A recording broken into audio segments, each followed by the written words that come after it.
பாவங்கள் போக்கும் புண்டரீகாட்சன் பெருமாள். வழிபாடும் பரிகாரமும் நிகழ்ச்சியில் சிறப்புமிக்க பல கோவில்களை, பரிகார ரகசியங்களை தொடர்ந்து பார்த்து வருகிறோம். அதில் இன்று பாவங்கள் போக்கும் பெருமாளை தரிசிக்க இருக்கின்றோம். சிவபெருமான் தான் கர்மாவை தீர்ப்பார் என்று நினைத்திருந்தோம். ஆனால் திருச்சியில் இருந்து ஒரு நேயர் எங்களை தொடர்பு கொண்டு, செந்தாமரை போன்ற கண்களுடைய எங்கள் ஊர் பெருமாள் மிகவும் சக்தி வாய்ந்தவர், சிறப்பு மிக்கவர், இவர் பக்தர்களின் சகல பாவத்திற்கும் விமோச்சனம் அருள்பவர் என்றார்.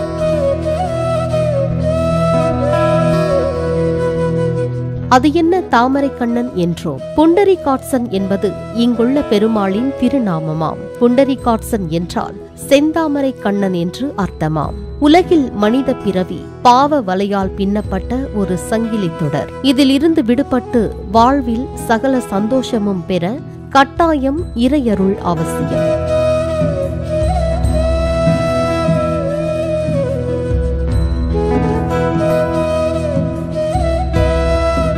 ஆன்மீக பாதையில் செல்ல தடையாக இருப்பது பாவங்கள்தான். உலக இன்பங்களை எல்லாம் அனுபவித்த பின் ஆன்மா தானாகவே முக்தியை பற்றி சிந்திக்க தொடங்கும். அதனால்தான் இங்குள்ள பெருமாள் லௌகீக இன்பம் அனுபவிக்க தடையாக இருக்கும் பாவங்கள் அனைத்தையும் தீர்த்து பாவ விமோச்சனம் தந்து பக்தர்களின் வேண்டுதல் அனைத்தையும் நிறைவேற்றி வைக்கிறாராம். நல்ல வேலை, நல்ல வாழ்க்கை துணை, நல்ல குழந்தைகள் மற்றும் தீர்க்காயுள் ஆரோக்கியம் ஒருவருக்கு கிடைத்துவிட்டால் அனைத்து செல்வங்களையும் அடைந்தவராவார். இது அத்தனையும் தருபவரே இங்குள்ள பெருமாள். இவரை தரிசித்தால் செல்வங்களை அடைய தடையாக இருக்கும் அனைத்து பாவங்களும் தீரும் என்பது பக்தர்களின் நம்பிக்கை.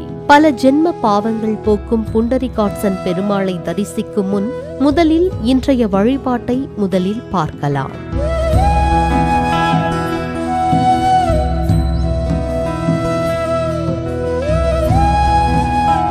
ஆயுள் கண்டம் நீங்க பரிகாரம். ஜாதகத்தில் 8ஆம் இடம் என்பது ஒருவரின் ஆயுளை குறிக்கும் ஸ்தானம். இந்த 8ஆம் இடம் பாதிக்கப்பட்டு லக்னம், லக்னாதிபதியும் பாவர்களுடன் இணைந்து பாவர்களின் தசாபுக்தி நடைமுறைக்கு வந்தால் ஆயுள் கண்டம் ஒருவருக்கு வரலாம் என்கிறார்கள். குறிப்பாக நேரம் சரியில்லாத போது மனதில் எப்பொழுதும் ஒரு வகையான பயம் இருந்து கொண்டே இருக்குமாம். அதிலும் வாகனத்தில் செல்லும் போது ஏதாவது தவறாக நடந்துவிடுமோ என்ற அச்ச உணர்வு சிலருக்கு மனதில் இருந்து கொண்டே இருக்குமாம். அப்படிப்பட்டவர்கள் வண்டியில் செல்லும் போது சொல்ல வேண்டிய மந்திரம்தான் மகா மிருத்யுஞ்சய மந்திரம். ஆயுள் பலம் தரும் மகா மிருத்யுஞ்சய மந்திரம். மகா மிருத்யுஞ்சய மந்திரம் ஒலிக்கும் இடத்தில் யமதர்ம ராஜாவால் நுழைய முடியாதாம். 16 வயதில் மரணம் நிச்சயம் என்று மார்க்கண்டேயருக்கு விதி இருந்தது. அப்போது 108 சிவாலயங்களை தரிசித்து வரும் சமயத்தில் 108வது ஸ்தலமான திருக்கடையூரில் யமதர்ம ராஜா தோன்றி மார்க்கண்டேயர் மீது பாசக்கயிறை வீசினார். அந்த சமயம் பயத்தில் மார்க்கண்டேயர் சிவபெருமானை இறுக கட்டிப்பிடித்துக் கொண்டார். யமன் வீசிய பாசக்கயிறு சிவலிங்கத்தை தீண்டியது. அதனால் கொதித்தெழுந்த சிவபெருமான் யமனையே சம்ஹாரம் செய்தார். அப்பொழுது மார்க்கண்டேயர் சிவபெருமானை துதித்து பாடிய பாடலில் வரும் மந்திர வரிகள்தான் மகா மிருத்யுஞ்சய மந்திரம்.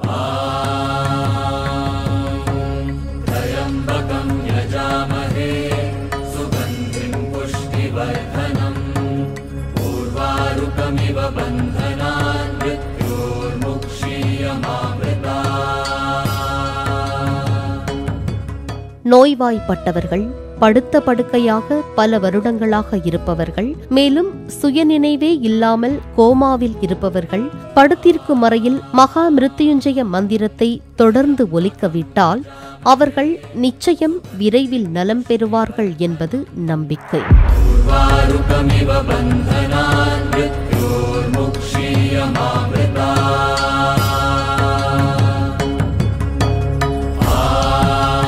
மகா மிருத்யுஞ்சய மந்திரம்.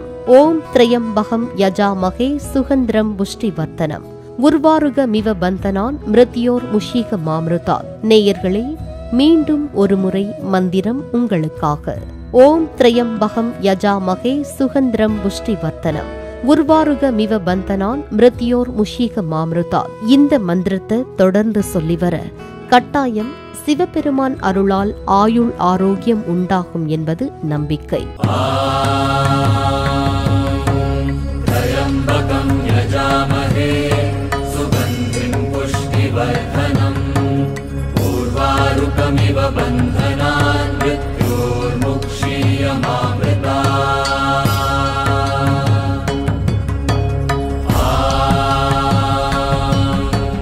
பாவம் போக்கும் அகத்திக்கீரை. ஒரு சில கர்மாக்கள் கோவிலுக்கு சென்று விளக்கேற்றி வழிபடுவதன் மூலம் தீரும். இன்னும் சில தீய கர்மாக்கள் ஜீவ நதிகளில் நீராடுவதால் தீரும். ஆனால் தீர்க்க முடியாத பல பாவங்களுக்கும் தீர்வாய் இருப்பதுதான் அகத்திக்கீரை. அகத்திக்கீரையை அமாவாசை நாளில் பசுமாட்டிற்கு கொடுத்தால் பல ஜென்ம பாவங்கள் தீருமாம். அது மட்டுமல்ல, வாழ்வில் தீர்க்க முடியாத பல தோஷ சாபங்களுக்கு அகத்திக்கீரையே தீர்வு என்கிறார்கள். எத்தனையோ பரிகாரம் செய்தும் பலன் கிடைக்கவில்லை என்பவர்கள் கூட நம்பிக்கையோடு வாரம் தோறும் தொடர்ந்து பசுவிற்கு அகத்திக்கீரை கொடுத்து வந்தால் நிச்சயம் நல்ல பலன் பெறலாம் என்கிறார்கள். குறிப்பாக உங்கள் ஜாதகத்தில் 8ஆம் அதிபதி எந்த கிரகமோ அந்த கிரகத்திற்கு உரிய நாளில் அகத்திக்கீரையை தொடர்ந்து பசுவிற்கு கொடுத்து வர நிச்சயம் நல்ல பலன் கிடைக்குமாம். உதாரணத்திற்கு, உங்கள் லக்னம் தனுசு என்றால் 8ஆம் அதிபதி சந்திரன். சந்திரனுக்கு உரிய நாள் திங்கள். அதனால் திங்கட்கிழமை அகத்திக்கீரையை கொடுக்க வேண்டுமாம். தீய சக்தியை விரட்டும் வெள்ளருக்கு விநாயகர். ஒருவர் வீட்டில் எதிர்மறை ஆற்றல் இருந்தால் கட்டாயம் இரவில் தூக்கமே வராது. அப்படியே தூங்கினாலும் அடுத்த நாள் காலையில் எழுந்ததும் தூக்க கலக்கமாகவே இருக்கும். உடலெல்லாம் சோம்பலாக இருக்குமாம். உடல் சோர்வாக இருக்கும். இவையெல்லாம் வீட்டில் தீய சக்தி இருப்பதற்கு அறிகுறியாம். ஒருவருக்கு தூக்கமே வரவில்லை என்றால் அவர்கள் வெள்ளருக்கு விநாயகரை வழிபாடு செய்தால் இரவில் நன்றாக தூக்கம் வருமாம். அது மட்டுமின்றி திருஷ்டி தோஷங்கள் வீட்டை தாக்காது காக்கும் ஆற்றல் இந்த வெள்ளருக்கு விநாயகருக்கு உண்டாம். சூரியனின் சக்தியை கொண்டது வெள்ளருக்கு விருட்சம். இந்த வெள்ளருக்கு விருட்சத்தின் வேரை எடுத்துத்தான் வெள்ளருக்கு விநாயகரை செய்கிறார்கள். வேரை எடுக்கும் முன் காப்பு கட்டி மந்திரம் சொல்லித்தான் வேரை எடுக்க வேண்டுமாம். வெள்ளருக்கு விநாயகரை வீட்டில் வைத்து வழிபடும் போது நிச்சயம் வீட்டில் நேர்மறை சக்தி அதிகரிக்குமாம். வீட்டின் தலைவாசலில் வைத்தால் திருஷ்டி தோஷம் வராது, தீய சக்தி வீட்டுக்குள் நுழைய முடியாது என்கிறார்கள். இனி இந்த வார கோயிலை காணலாம். 7 ஜென்ம பாவங்கள் தீர வேண்டுமா? அப்படியென்றால் நீங்கள் தரிசிக்க வேண்டிய கோவில் திருவெள்ளரை புண்டரீகாட்சன் பெருமாள் கோயில். திருச்சி என்றால் அனைவருக்கும் நினைவுக்கு வருவது ஸ்ரீரங்கம் ரங்கநாதர் தான்.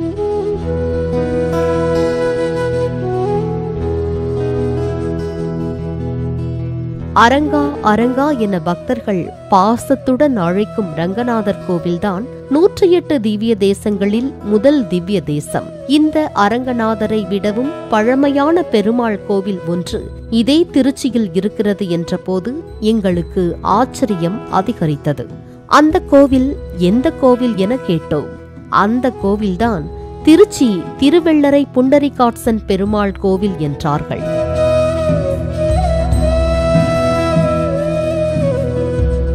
பல்லாயிரம் ஆண்டுகள் பழமையான இந்த கோயிலின் பெருமையை, இதன் சிறப்பை வார்த்தையால் சொல்லிவிட முடியாது. கோவில் வெளியே நின்று பார்க்கும் போது ஆலயத்தின் கோபுரம் வித்தியாசமாக மிக பழமையாக காட்சி தந்தது. இது ஆலயமா அல்லது கோட்டையா என்ற சந்தேகம் முதன்முறை இங்கு வருவோருக்கு வருவது இயல்புதான்.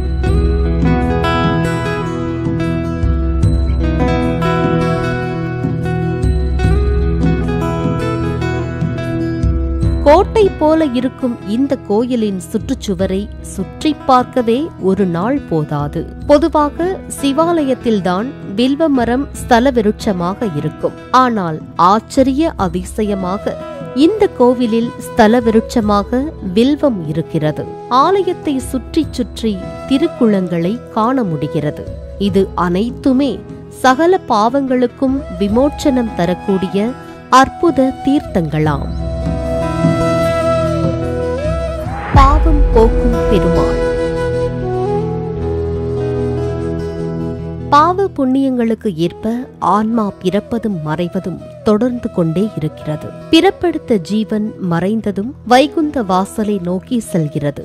அப்போது அங்கு அந்த ஆன்மாவின் பாவ புண்ணிய கணக்குகள் விசாரிக்கப்படும். அநேக புண்ணியங்களை செய்த ஆன்மா வைகுந்தத்தில் அனுமதிக்கப்பட்டு பரமபதத்தை அடையும். பாவம் செய்த ஆன்மாக்கள் நரகத்துக்கு அனுப்பப்படும் என்பது நம்பிக்கை.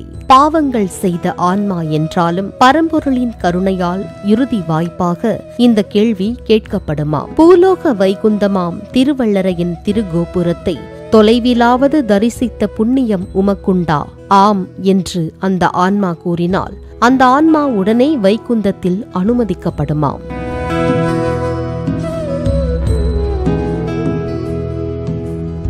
திருவெள்ளரை திருக்கோயில். சோழ நாட்டிற்கு எத்தனையோ சிறப்புகள் உண்டு. இறைவன் தானே விரும்பி அவதரித்து பூலோகத்தில் அருள் பாலிக்கும் அதிசயங்களும் உண்டு. எத்தனையோ அவதாரங்களையும் எடுத்து நம்மை ஆள வந்த பரமாத்மா திருவெள்ளரை என்னும் திருப்பெயரில் கோயில் கொண்டு அருள் பாலித்துக் கொண்டிருக்கும் அற்புதமான ஸ்தலம் இது. நினைத்தாலோ தரிசித்தாலோ பெயரைச் சொன்னாலோ முக்தியை அளிக்கும் திருவெள்ளரை திருக்கோயில் திருவரங்கத்திற்கு இணையான பெருமை கொண்டது என்கிறார்கள். 108 திவ்ய தேசங்களில் இது 4வது திவ்ய தேசம். திருமகள் கஷேத்திரம், நீலிகாவனம், வராகபுரி, உத்தமக்ஷேத்திரம், ஹிதக்ஷேத்திரம் என்றெல்லாம் போற்றப்படுகிறது திருவெள்ளரை. சிபி மன்னன் காலத்தில் திருமாலோடு 3700 வைஷ்ணவ பெரியோர்கள் வாழ்ந்த ஸ்தலம் இது. மாலவனின் பக்தனான சிபி மன்னன் இங்கு வந்திருந்த போது அவனுக்கு வராகமூர்த்தி அருட்காட்சி தந்து ஆட்கொண்டார். அப்போது மார்க்கண்டேய மகரிஷியின் ஆணைப்படி இங்கு திருமாலுக்கு பிரம்மாண்ட ஆலயம் எழுப்பி வழிபட்டார் சிபி.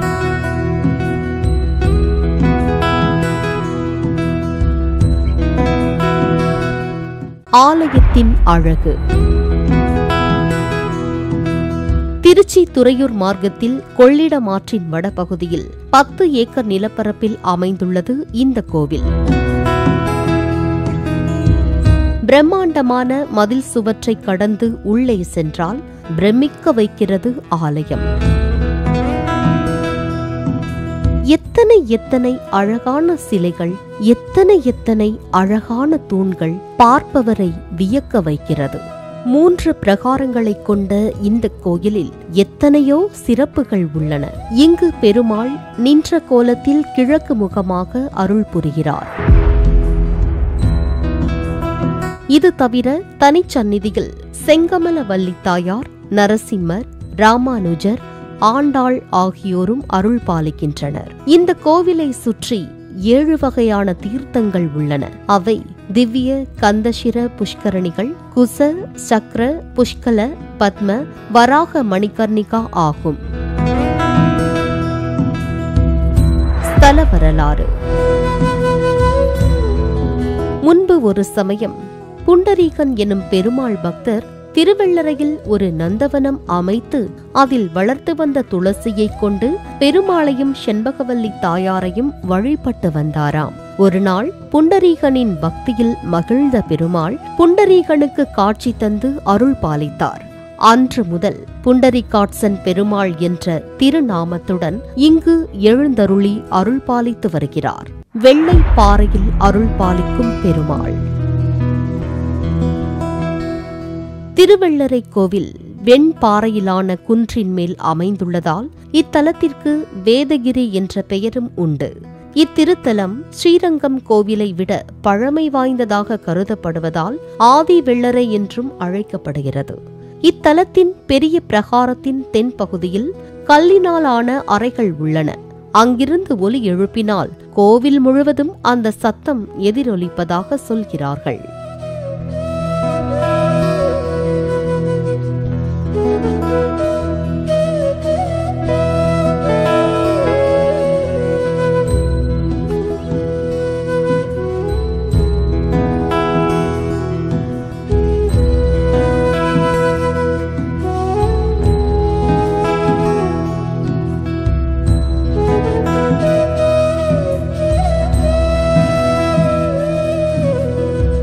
பாவ விமோச்சனம் தரும் உத்தராயண தட்சணாய வாசல்கள்.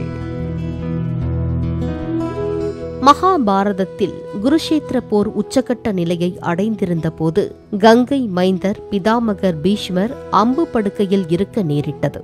தானே விரும்பினால் அன்றி பீஷ்மருக்கு மரணம் கிடையாது என்ற வரத்தை அவர் பெற்றிருந்த காரணத்தினால் அவரது உயிர் பிரியாமல் இருந்தது. மரணப்படுக்கையில் இருந்த சமயத்தில் தட்சணாயனம் எனப்படும் ஆடி முதல் மார்கழி மாதங்கள் நடந்து கொண்டிருந்தது. அதனால் அவர் உத்தராயண காலத்திற்காக காத்திருந்தார். தை மாதம் பிறந்த பின்னேதான் அவர் தனது உயிரை விட்டார். அந்த 2 அயனங்களை குறிக்கும் விதமாக இங்கு 2 வாசல்கள் உள்ளன. அவை தட்சணாயன வாசல், உத்தராயண வாசல். 6 மாதம் ஒரு வாசல் திறந்திருக்கும், அடுத்த வாசல் மூடியிருக்கும். அடுத்த 6 மாதம் இது திறந்திருக்க அது மூடியிருக்கும். இந்த வாசல்கள் வழியே பக்தர்கள் சென்று பெருமாளை தரிசிப்பதால் சகல பாவமும் தீரும் என்பது பக்தர்களின் நம்பிக்கை.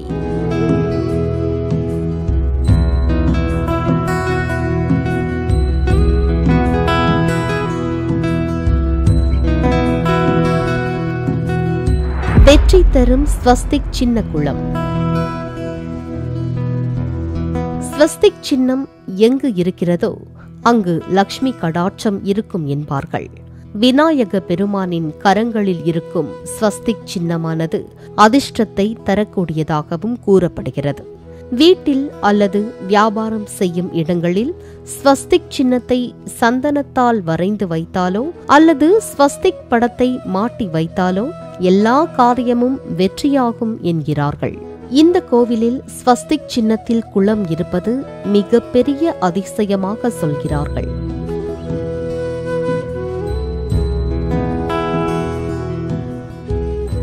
பார்க்க மிகவும் அழகாக இருக்கும் இந்த ஸ்வஸ்திக் குளத்தில் நீர் நிரம்பி இருக்கும் போது 4 பக்கங்களில் பக்தர்கள் குளிக்கையில் ஒருவரை ஒருவர் பார்க்க முடியாத வகையில் குளத்தை அமைத்திருப்பது இந்த குளத்தின் மற்றுமொரு சிறப்பு.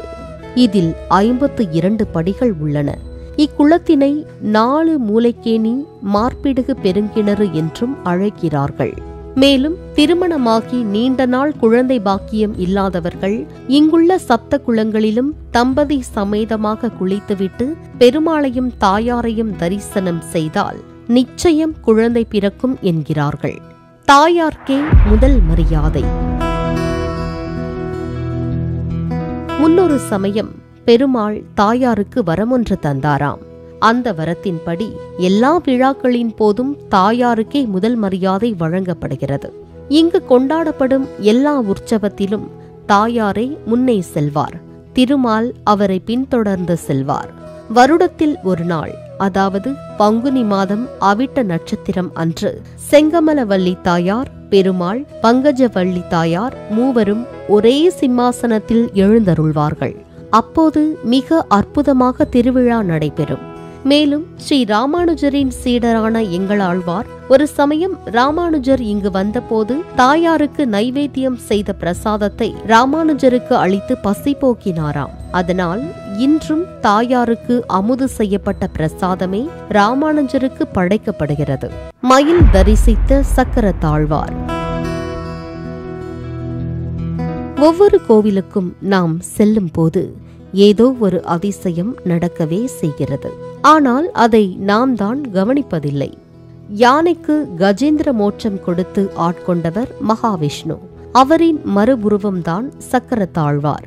அவரை தரிசித்தால் எதிரி தொல்லைகள் விலகும், மனம் சம்பந்தமான பிரச்சனைகள் தீரும் என்பார்கள். அப்படிப்பட்ட சக்தி வாய்ந்த சக்கரத்தாழ்வாரை நாங்கள் சென்றபோது மயில் ஒன்று தரிசனம் செய்த காட்சி ஆச்சரிய அதிசயமாக இருந்தது. அந்த அதிசய காட்சி நேயர்கள் உங்களுக்காக.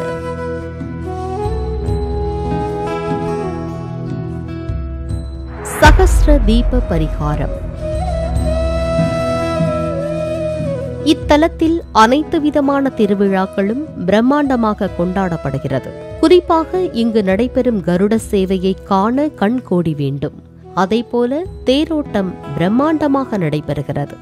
இவை எல்லாவற்றையும் விட இத்திருக்கோவிலில் விழா காலங்களில் சகஸ்ர தீபம் ஏற்றுகிறார்கள்.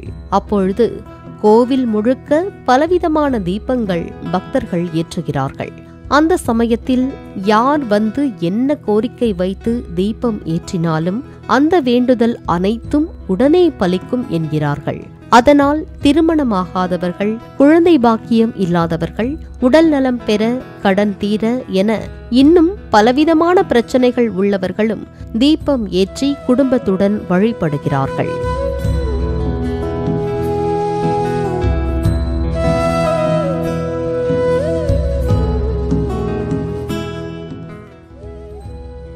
கோவில் நடை திறப்பு காலை 7 மணி முதல் மதியம் 1 மணி வரை, மதியம் 3:30 மணி முதல் இரவு 8 மணி வரை.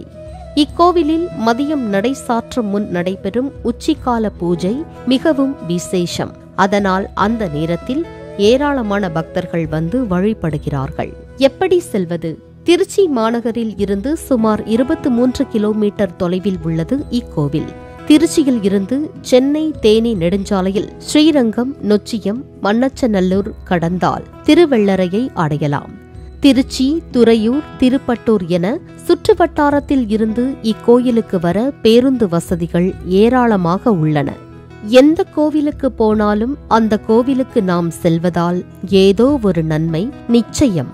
ஆனால் செய்த பாவங்களெல்லாம் போக்கி பாவ விமோச்சனம் அருளும் இது போன்ற ஸ்தலங்களுக்கு செல்லும் போது நம் விதியானது மாறும். அதனால் நம்பிக்கையோடு சென்று பாவம் போக்கும் தீர்த்தங்களில் நீராடி வினை தீர்க்கும் ஜென்மவாசல் வழியே வந்து பெருமாளின் பெருங்கருணையை சேவித்து பெறுவோம். பாவங்கள் போக்கும் புண்டரீகாட்சன் பெருமாள்.